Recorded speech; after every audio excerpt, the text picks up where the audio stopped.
Welcome back to Old School Sports and our OOTP 22 playthrough of our rebuild of the New York Yankees.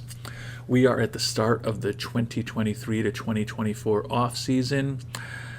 You can see that it was a very mediocre season for the Yankees, although we did do better than a year ago. Unfortunately, the Red Sox won the division, but they did lose the World Series to the Dodgers 4-3. Part of our obsession with the Red Sox is just that they have been owning the Yankees for the better part of the last 2 decades. But as you know from previous episodes, last offseason we also made a huge trade with them, sending them Giancarlo Stanton and Luis Severino, primarily to get Stanton's contract off of our books. And it looks like they actually also signed Didi Gregorius, who had been our shortstop the year before. So a lot of Yankees on this team that lost in the World Series. We knew that it could go against us, trading them big players like Stanton and Severino, and it did to some extent. You can see that Stanton was healthy for 126 games, hit 27 home runs, 110 OPS plus, so was a solid producer when he was in the lineup. But still feeling good that we traded him away. You can see that his injury proneness has now moved from fragile when we traded him a year ago to wrecked. So the fact that he still has 2 more years at $32 million, then a 19 and a 15 before the finally has the team option. I am pleased that that contract is now with the Red Sox rather than the Yankees, but had to give up a prospect and Severino to get them to take that on, and you can see that Severino had an excellent year for them, 14-5, 130 ERA plus, 74 FIP minus, struck out almost a batter per inning, so he did a really fantastic job with them. We knew that was a risk when we made the trade, but needed to clean up our books. The initial big news of this offseason was a shock in that Hal Steinbrenner has sold the Yankees. We have a new owner, Brad Kreider. So that is a big change for us. The good news is that Kreider did extend us for 3 years at a raise, $900,000 per year. But he definitely has a different perspective on things. He did increase our budget for the upcoming season, which is positive. And when we kind of look at our goals, though, it's gonna be interesting. It's going to be different.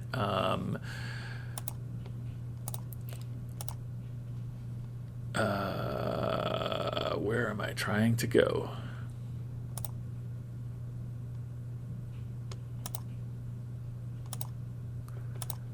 Having another brain cramp here. Here we go. Sorry about that.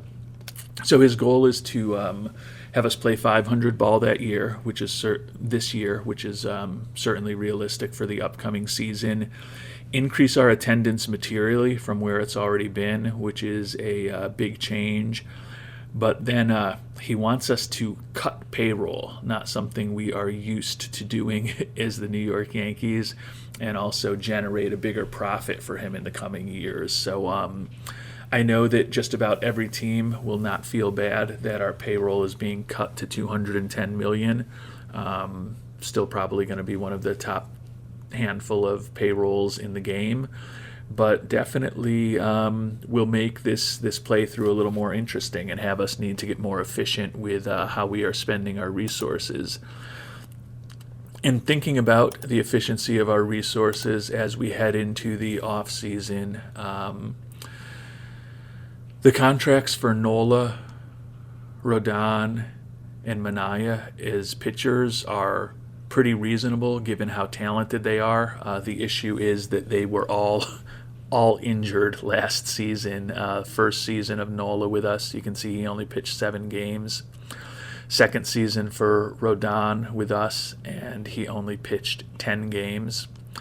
And then in the first season of Manaea's contract, he only pitched 5 games. So need to get more health out of those guys going forward. I'm going to have to make a decision on Jordan Montgomery in the next couple of weeks, as well as Noah Syndergaard. think we got great production out of Syndergaard for the $5.6 million that we paid him this year when no one else would sign him, coming off of 3 years of essentially very limited action. But he's looking for about $17 million a year now, so we will probably let him go. And the big decisions for us are what we do with the kind of remaining contracts from the Brian Cashman era that we still have on the books. Garrett Cole is the huge decision. You can see he still should be an above-average pitcher with 4 above-average pitches. Coming off just a miserable season, though. 5.23 ERA, 5-12 record, 91 ERA plus, and his FIP minus was a bit below average for the league. He's got next season on the books at $36 million, and then he can opt out. Hard to imagine that he's going to opt out, which means we'll have him for another 4 seasons after that at $36 million per year. We may need to look at a trade similar to what we did with Stanton in giving, a really good major league player and probably some prospects to potentially get rid of him. That's going to be a huge decision for us in the coming years, what we do with Cole's contract. DJ LeMahieu is less than half the amount of Cole's contract, but he's older than Garrett Cole. He is a fan favorite, so getting rid of him would be unpopular. But you can see after that, great season he had in 2020 in the shortened season, and he was actually also really fantastic in that first year of 2019 with the Yankees. 134 OPS plus and 175 OPS plus. Had been more of a league average hitter in 21 and 22, and then well below league average this past season. If he's not hitting for power, it would be okay if he was still hitting 270, 280, 300, kind of more historic levels. But if he's hitting 243, it's going to be a real difficult contract for us to have on the books for the next 3 seasons as he continues to age. So those are really the 2 last vestiges of the Cashman era that we have on the books. The other contracts are really ours at this point. The other one we may want to get out of is Christian Vasquez, who we signed a couple seasons ago from the Red Sox, and his career has really taken a sharp dive down basically ever since we saw him. Weaker contact hitter, weaker power. His eye is a little better, but his defense is also kind of fallen off a bit. And you can see we only got one year left at $5 million next season, and then we would presumably decline the option and pay him the buyout for 2025. But if we can get out of a good portion of that contract, even if we have to keep some of it, it may just make sense to get him off of the team, off of the 40-man roster, and clear a little more money on the books. So we do have some money to spend on free agency. Obviously, if we make any blockbuster trades, that will open up some more capacity for us to continue retooling the team. We also potentially could cut our relatively large scouting and development budgets in an effort to kind of reach the profitability goal that our new ownership has for us. But it's going to be interesting to see how the Yankees proceed for the first time in about 50 years without a Steinbrenner as the lead owner. Well, we're at the start of April, and it's been another busy off-season. We accomplished a fair amount of what we suggested. We went back to the well with the Red Sox, as it turns, and we did trade them Garrett Cole in addition to several minor league prospects that are not top-notch prospects, but definitely players who could develop into something. And we got Hunter Renfroe in return, who will be a, useful 4th outfielder for us. So most importantly, we got the big contract off of our books. And then we also got the Christian Vasquez contract off of our books, which was less of an issue, just $5 million for this year. Traded a couple of minor leaguers along with him to Colorado, and we got Freddie Freeman in return. They had signed him as a free agent a couple years ago, but his costs were getting out of control for them with their budget constraints. So they retained a chunk of his contract. We got them to do that and got Vasquez off of our books. So those were the two major trades that we did. We did also shop DJ LeMahieu. He is proving much harder to get rid of. The only kind of offers we're getting for him are people with even worse and larger contracts than his. So he is still with us at this point. And in free agency, we were not as active as a year ago, but we remained focused on pitching. So we signed Jack Flaherty to a 3-year contract at $8 million a year. Hopefully can be a back end of the rotation starter for us. And then when the calendar moved to January, we also signed another free agent, about a little between 11 and 12 million a year, Eduardo Rodriguez, who had a rough year for the Mets last year, but is a pretty proven starter, another left-handed arm for us. So that was the major transactions, quite honestly, and we have made it to spring training now. We did recently, I guess, just make a couple more minor trades. We traded away Chad Green when he wasn't going to make the roster and would not go down to AAA, and a couple of decent minor league prospects. Well, one decent minor league prospect to get Tucker Barnhart from the Pirates. A little bit better defensively than Ronaldo Hernandez, and he was also out of minor league options. So then we subsequently traded him away with a few youngsters to get Austin Shenton, who's going to be in AAA for us, and a couple of other prospects. So nothing too exciting there, but we have made it to the start of the new season with a very different looking team than the Yankees from just a couple years ago. As far as our objectives for the year, need to play 500 ball, and we also need to cut the payroll to 210 million. We're currently at 242 million. So it seems likely that we are going to remain in the red there. Obviously, we could, trade away a couple of large contracts at the trade deadline if we're totally out of it. But our hope realistically for this season is that we play more than 500 ball, have the owner happy with how we're performing on the field, and that he's okay with us not cutting the payroll as much as he wanted. And then next year, obviously, we want to end with a big balance, so we're going to be needing to cut the payroll next season for that. If you look at our finances, we do have about $5 million now, and then about $30 million for extensions. So there is room, if we don't offer a lot of extensions, for us to get close to the budget we need to in the off season. With Cole gone, Bellinger and Judge are our two most significant contracts. You can see we got Jordan Montgomery for $18.9 million. He was looking for 5 years, $14 million a year before free agency. So our hope was kind of that we would tender him, someone else would sign him, and then we'd get a draft pick for him. But I guess the amount that we offered was so great that he decided to come back for one more year. But in the budgetary issue that we're dealing with right now, not the worst thing in the world that only have him on the books for a year. Looks like Nola is back and healthy to head up our rotation. Carlos Rodon, interesting. He's become our closer. You can see that his stamina is down to 40. Going to be a very expensive closer if that's his role, but we'll see what happens. Mentioned that we're paying the bulk of Freddie Freeman's contract the next couple of years, but gives us another big bat for the lineup.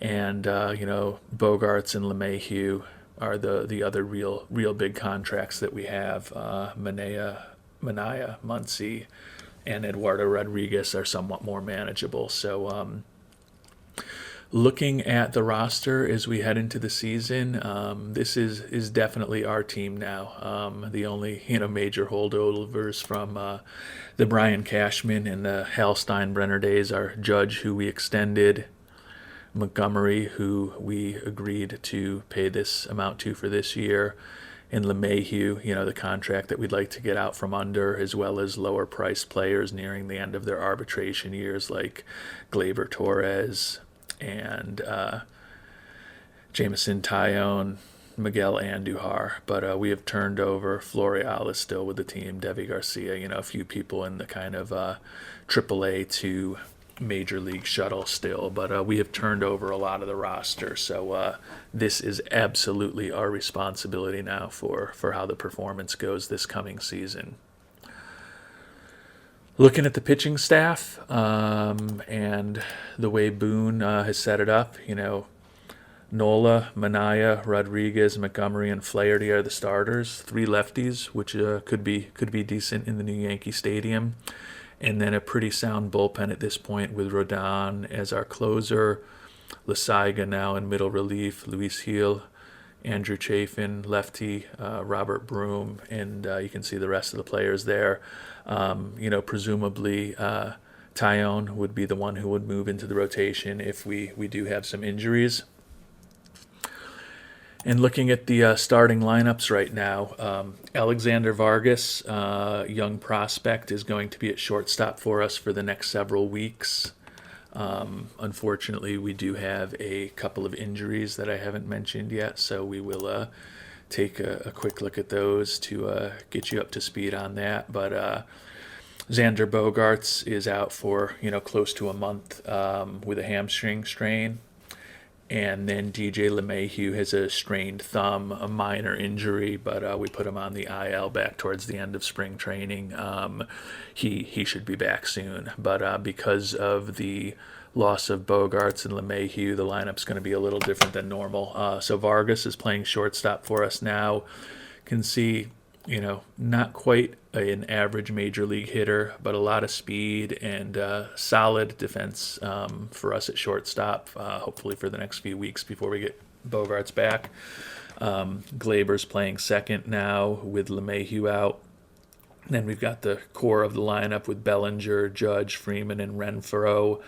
Pavin Smith playing first for the time being. That may change. You would think that Torres and Smith's time will probably be a little bit in jeopardy, and Andujar too when we do get LeMahieu back. And then Tucker Barnhart starting at catcher for us. And then looking at the lineup for lefties, relatively similar. Vargas and Torres kicking things off. Then Bellinger, Judge, Freeman, and Renfroe in the middle. Max Muncy at third base, Pavin Smith, and Tucker Barnhart. So it's an interesting lineup. Kind of interesting that we aren't, our friend Aaron Boone is not playing Max Muncy against righties. He's actually starting the right-hander Andujar at third base against righties, and he's starting the left-handed batter Max Muncy against lefties at third base. So not exactly traditional platooning by Aaron Boone, who is in the final year of his contract. So depending on how all of that works out, maybe his last year. We did lose our bench coach and our hitting coach. Their contracts expired, and Boone has responsibility for hiring both of them. Also not particularly impressed with, Cody Evans and Andy Fermin. You can see that Fermin kind of hurts our cohesion a little bit, and, he's also only decent in terms of teaching hitting. And then when you look at Cody Evans, he's good at teaching outfield defense, only decent at teaching other aspects of the game, average development, decent mechanics, average relationships. Not viewing either of those as an inspired hiring by Boone, but as you can see, he does have the control for the hitting coach and the bench coach, so those are his decisions. But if it's a rough season, given that Boone is in the final year of his contract, if we do decide to move on from Boone, we'll probably be letting loose Cody Evans and Andy Fermin at that time also. So we are cautiously optimistic about the new season here. Looking at the preseason predictions, we are predicted to win the division, but we have been predicted to do pretty well in the past couple seasons also, and we just have not gotten the job done. So optimistic that this year will be better, though. So thanks so much for watching. Our next episode will be a recap of this upcoming 2024 OOTP 22 season with the retooled, rebuilt, and revamped New York Yankees. Thanks so much for watching.